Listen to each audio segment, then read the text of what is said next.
Hello everyone, I am Vaishali. कैसे हो आप सब? अब आप लोगों को पता है कि notification already CSIR net exam का आ चुका है। तो कभी कभी कन्फ्यूजन होता है कि तैयारी करते करते डीमोटिवेट हो जाते हैं, या हमें लगता है कि यार तैयारी जो बच्चे पहली बार कर रहे हैं कि हम सही दिशा में जा रहे हैं, नहीं जा रहे, या जो बच्चे दूसरी बार कर रहे हैं कि पहली बार इतने नंबर कमाए थे, इस बार इतने कवर कर रहे हैं। तो कहीं ना कहीं माइंड में जब टेंशन क्रिएट हो, उसी से रिलेटेड इस वीडियो को मैं आपके साथ डिस्कस करना चाहूँगी, जिसमें मैं आपके साथ ये डिस्कस करूँगी कि आपके छोटे छोटे एक्शंस, आपके जो अंदर घबराहट होती है, फियरनेस होती है, और जो आप पैनिक करते हो, उन सब चीज़ों को रिमूव करने के लिए, ओवरकम करने के लिए, उन डीमोटिवेशन को मोटिवेशन की तरफ भेजने के लिए आपको किसी वीडियो का सहारे की ज़रूरत नहीं है कि आप बैठे हुए हैं, रील्स स्क्रॉल कर रहे हैं कि यार मैं एक मोटिवेशन वीडियो देख लूँ एंड उसके बाद I will start my studies. नहीं, आपके अंदर खुद में सब कुछ है, आप उसी के द्वारा अपने आप को मोटिवेट कर सकते हैं। सबसे पहले ये समझना शुरू करिए कि दिमाग को आप चलाओगे, आपका दिमाग आपको नहीं चलाएगा, which is my first statement. Make your own mind your servant, not your owner. तो याद रखिएगा कि आपको कहना है कि मैं जिस हिसाब से प्लान कर रहा हूँ अपना डे, मुझे उस हिसाब से चलना है। अगर उसमें से मैं 75% भी फुलफिल कर लेता हूँ तो हम बहुत अच्छी जगह पे पहुँच सकते हैं। Next statement, take small actions, fulfil them, get motivated yourself apart from motivating yourself from outside. किसी वीडियो को देखकर, किसी स्टूडेंट से बात करके, या कुछ भी फुलिश सी चीज़ करके मोटिवेट होने की बजाय इट इज़ बेटर कि आप जिस टॉपिक को बहुत अच्छे से तैयार कर चुके हैं उसी के PYQs एक बार और करिए ना, तो 1 लेवल से और ऊपर पहुंचेंगे आप। तो उसमें अगर 10 क्वेश्चंस कर रहे हैं, 10 में से 8 या 9 क्वेश्चंस भी सही कर पा रहे हैं, मैं तो कह रही हूँ 10 में से 5 या 6 क्वेश्चंस भी सही हो पा रहे हैं, और वो क्वेश्चंस चाहे वो भले ही हम पहले कर चुके हैं, उनको जब सोच रहे हो तो ये भी सोच सकते हो कि इनमें क्या सब ऑप्शंस और डल सकते थे।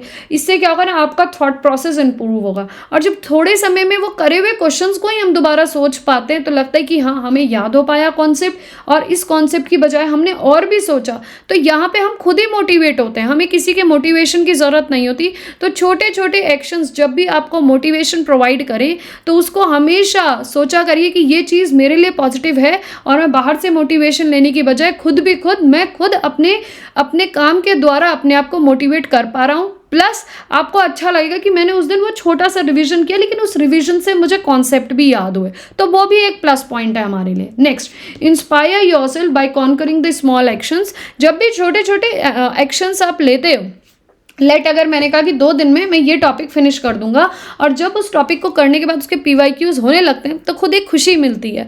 तो वो क्या है, आपके छोटे एक्शन से आपने अपने आप को खुद में जीत दिलाई। तो कोई ज़रूरी नहीं कि कोई आपको आके मोटिवेट करे या इंस्पायर करे, आपके खुद के एक्शंस आपको पुश करते हैं आगे बढ़ने के लिए। आई होप इन तीनों स्टेटमेंट से आपको ये समझ में आया होगा कि कभी भी अपने आप को ये नहीं सोचना कि हम नहीं कर सकते, ये हमेशा सोचिएगा कि हम जीवन में कर सकते हैं। क्योंकि देखिए, this is not the new thing which you are doing. आपसे पहले बहुत लोग वो चीज अचीव कर चुके हैं, that means it is not impossible. Yes, और जब वो इम्पॉसिबल नहीं है तो आप उसको भले ही उनसे थोड़ा समय ज़्यादा लेके कर रहे हो, लेकिन करोगे ज़रूर। तो धैर्य बनाए रखो, अच्छे से तैयारी करो, और जब लगता है कि थोड़ा डिफ़िकल्ट टाइम है या पैनिक हो रहे हैं या फिर कुछ समझ में नहीं आ रहा, तो थोड़ा टाइम रिलैक्स कर लो, पेरेंट्स के साथ बात करो, और फिर अपनी दोबारा से पढ़ाई में लग जाओ।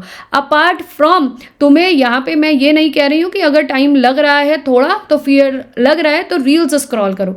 रील्स को स्क्रॉल करने की बजाय तब भी किसी मंत्रास की चैंटिंग कर लो, अपना जो पहले पढ़ा हुआ टॉपिक है, अच्छा पढ़ा हुआ टॉपिक है, उसी को दोबारा रिवाइज कर लो, उसी में कुछ और चीज़ें नहीं मिल जाएंगी। ठीक है, एंड आई होप इस वीडियो से तुम्हें मोटिवेशन अगर मिला हो तो प्लीज़ बाकी बच्चों के साथ भी ज़रूर शेयर करना। Till then, goodbye and take care, and thanks for watching this video.